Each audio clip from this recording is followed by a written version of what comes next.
Hello guys! Welcome to my vlog. So ito ang buhay parokya bilang parish secretary and pastoral ministry ko na rin sa simbahan. So ngayong hapon na ito, part po ito ng Mission Sunday na ginanap noong July. Andito po ngayon kasama ko yung mga seminarian from the Mission Society of the Philippines. So kasama ko po si Kuya, kilala mo?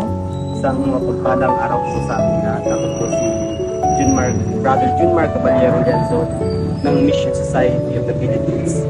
Ikaapat na bike namin sa Philosophia at kasama ko ngayon si Discuss po ngayon sa amin kung ano yung MSP at anong layunin nito. ay samahan po ng Pilipinong Parang Misyonero na dinatagpo noong 1965 ng Catholic Bishop Conference of the Philippines. Ang mga pare Pilipino po natin ay pinapadala po sa iba't ibang panig po ng mundo, especially po dito sa Asia. Kumbaga sila po nagmi-mission sa ibang bansa, sa ating mga Filipino migrants at sa mga parokyang sakop nito na kailangan ng mga pari doon sa ibang bansa. So ngayon po, yun lang po muna. Okay. MSP, yun ang mga misyonero. So, ang tanong ko lang naman is ito. Diba, ikaw muna Kuya Janmar, ano ang nag-udyok sa iyo na pumasok sa seminaryo at sundin ang Calling talaga dito sa pabuhay seminarista o buhay pagpapari. Kasi that time may sign talaga na parang aksidente lang yung pagkakapasok ko. Nung naglalaro lang ako ng volleyball, ganyan doon sa amin.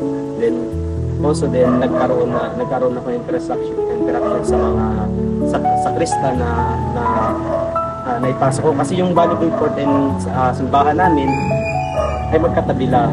Kumbaga, maglalaro lang sana ako, nahila ako ng mga friends ko na pumasok ng sakristan. Ayun, tumagal, mas lalo akong napalapit sa Diyos at sabi ko, napili ko sa sarili ko na baka may tawag ako. Kaya pumasok ako ng seminaryo, nag-exam ako. Then sa awa ng Diyos, by the grace of God talaga, ay nakapasa ako. Hanggang naipagpatuloy ko, although minsan mahirap ang buhay seminarista, pero dahil sa grasya ng Diyos, ay patuloy akong tumutugon sa buhay seminarista at buhay reliyon.